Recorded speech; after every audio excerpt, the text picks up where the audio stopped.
NRI అన్నాడు. పేదల ఆసుపత్రికి కోట్ల రూపాయల పరికరాలు ఇస్తామన్నాడు. పోలీసులు ప్రజా ప్రతినిధులతో ఫోటోలు దిగాడు. పెద్ద బిజినెస్ మ్యాన్ అంటూ కలరిచ్చాడు. సూటు బూటుతో అందర్నీ బుట్టలో వేసేశాడు. ఉద్యోగాలు ఇస్తామన్నాడు. వన్ ఫైన్ మార్నింగ్ సర్దేశాడు. 500 మందిని రోడ్డు పాలు చేయడంతో వారంతా ఇప్పుడు లబోదిబోమంటున్నారు. ఇంతకీ డిజిటల్ మైక్రో ఫైనాన్స్ పేరుతో మోసం చేసిన ఆ వైట్ కాలర్ క్రిమినల్ ఎవరు? ఇక్కడ ఈ ఫోటోలో ఉన్న వ్యక్తి పేరు కృష్ణ. ఇతను ఆదిలాబాద్ లో ఎస్కే గ్రూప్ పేరుతో వ్యాపారం స్టార్ట్ చేశాడు. డిజిటల్ మైక్రో ఫైనాన్స్ పేరుతో దందా మొదలుపెట్టాడు. ఇక్కడ చూడండి, ఈ బిల్డింగ్ లో దానికి సంబంధించిన బ్యాంక్ ఉంది. ఇలాంటి బ్యాంకుల బ్రాంచీలను ఉట్నూరు, జైనూరులో ఏర్పాటు చేశాడు.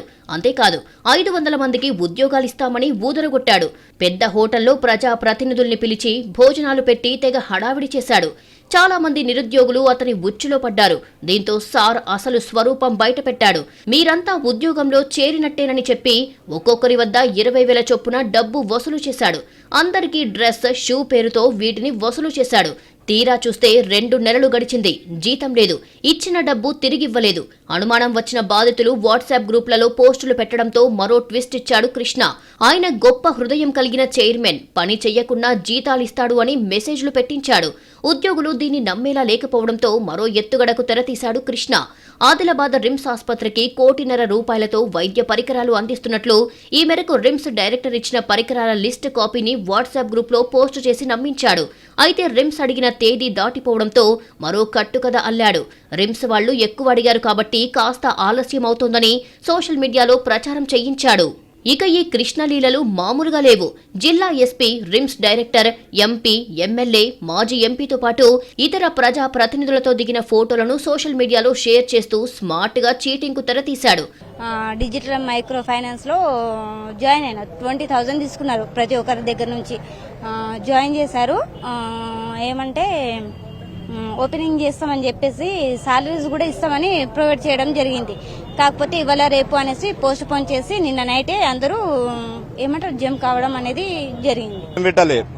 అమౌంట్ తీసుకున్నాక మా సర్టిఫికేట్ తీసుకున్నారు. ఇంటర్వ్యూ ఏం అవసరం లేదు. ఇది నేను అందరికీ మంచి చేయడానికే ఈ సంస్థ నేను ఓపెన్ చేసిన కాబట్టి మారుమూల గ్రామాల ప్రజలందరికీ నేను మెయిల్ చేస్తా అనేసి అట్లా మాకు అవధాలు మాటలు చెప్పేసి మా దగ్గర నుంచి డబ్బులు తీసుకోవడం జరిగింది.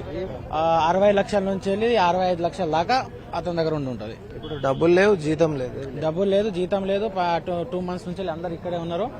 అందరు ఇంట్లోనే ఉన్నారు. రేపటి రోజు స్టార్ట్ అవుతుంది, ఎల్లుండి స్టార్ట్ అయిపోతుంది, ఆ రోజు మీకు జీతం వస్తుంది, ఈ రోజు జీతం వస్తుంది అదని చెప్పేసి జస్ట్ మనిషిని ఆదిలాబాద్ ప్రజలకు డబ్బు అవసరం ఉందని తెలిసి ఒక డబ్బు ఆశ చూపించేసి అందరినీ మోసం చేశారు. ఉద్యోగం ఊరికే వస్తుందని చెప్పిన మాటలు నమ్మారు నిరుద్యోగులు.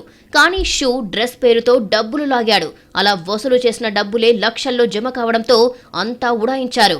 సీన్ కట్ చేస్తే నమ్మిన వాళ్లంతా నష్టపోయారు. మన అవసరం ఉందని పక్కోడికి తెలిస్తే అంతే, మన నెత్తిన శటకోపం పెట్టినట్లే. సో అలర్ట్ అని చెబుతున్నారు పోలీసులు.